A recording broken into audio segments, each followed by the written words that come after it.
दूसरे से बहस करने लगती है और सास दोबारा ये देखकर टेंशन में आ जाती है और सबसे कहती है, चुप हो जाओ, अब से तुम तीनों सारे काम एक साथ करोगी, आंख बंद करके एक दूसरे की बात सुनोगी। तुम तीनों इस बात को गांठ बांध लो, वरना अगली छुट्टियों में तुम्हारा अपना मायके जाना कैंसिल। सास की बातें सुनकर डर के मारे तीनों हामी भर देती हैं। जी मम्मी जी, मैं समझ गई। हाँ मम्मी जी, जैसा आप कहें, आप जो कहेंगी मैं वही करूंगी। तीनों बहू सास की बात को गांठ बांध लेती है और वादा करती है कि अब से सारे काम वो तीनों एक साथ मिलकर ही करेंगी। ये सब देखकर सास खुश हो जाती है और वहां से चली जाती है। नीचे जाकर वो देखती है कि घर में शर्मा जी आए हुए होते हैं। सास जोर से आवाज लगाकर कहती है, अरे बहू, जरा चाय बनाकर तो लाना, शर्मा जी आए हैं।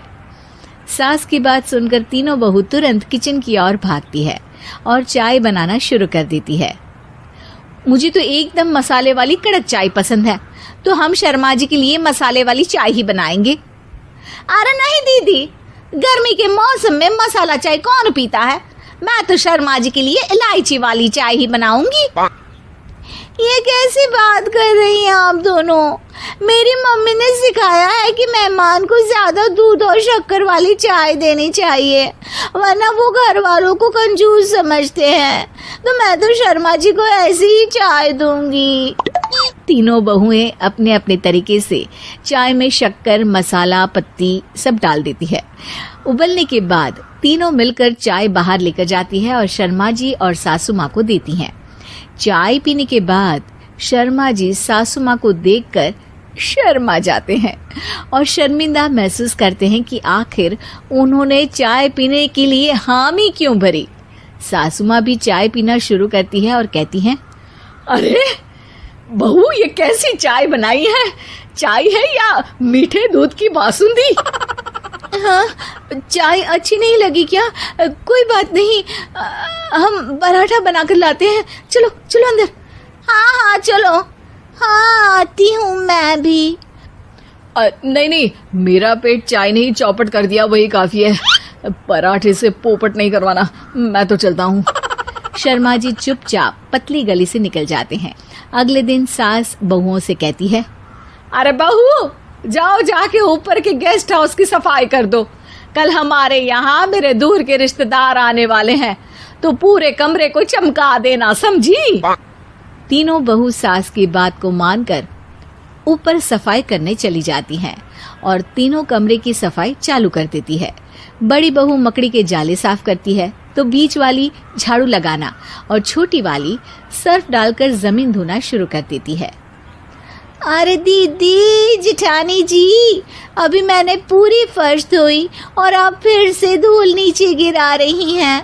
और मछली जिठानी जी, आप बिना झाड़ू की धूल यहाँ छटक रही हैं। अरे तीनों को साफ करना है, एक साथ सफाई करते हैं ना।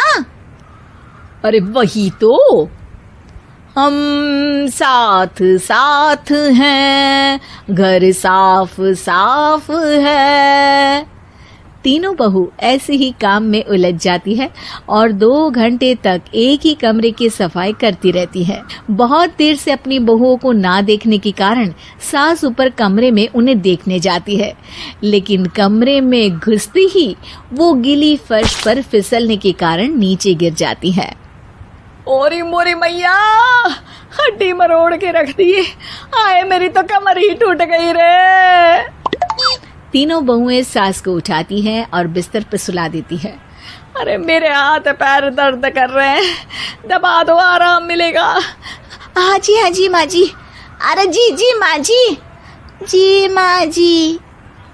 और तीनों बहुएं एक साथ सास के हाथ को दबाना शुरू कर देती हैं। माँ की तो चीख ही निकल जाती है और नतीजा ये होता है कि सास के बचे हुए शरीर में भी दर्द उठ जाता है। हाय राम, ये क्या कर दिया तुम तीनों ने। अरे मेरी तो किस्मत ही फूटी है कि तुम जैसी बहुएं मुझे मिली। हे भगवान, पूरे शरीर में दर्द बढ़ गया है। अब तो पता नहीं कि चल भी पाऊंगी या नहीं। माफ करो, मुझे गलती हो गई मुझसे कि तुम तीनों को एक साथ काम करने के लिए बोला। सोचा था तीनों मिलके अच्छे से काम करेगी, लेकिन बड़े बुजुर्ग सही कहते थे कि 3 तिगाड़ा काम बिगाड़ा। तुम लोगों ने ये बात ना आज साबित करके दिखा दी। तुम तीनों को तो समझाना यानी मानो भैंस के आगे बीन बजाना है। तुम्हें अकेले अकेले काम करना है ना, तो अब से तुम अकेले ही अपना अपना काम करो।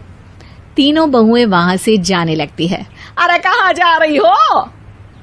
आप ही ने तो कहा कि अपना अपना काम तो मुझे मुल्तानी मिट्टी लगानी है। अरे मुझे भी तो नेल पॉलिश लगानी है। मुझे ना मेहंदी लगानी है। सास अपना सर पीट लेती है और कहती है, अरे मुझे भी लगाना है कुछ। क्या माँ जी? क्या माँ जी? क्या माँ जी? तुम्हारे घर वालों को फोन तुम्हारी हरकतें बताने के लिए।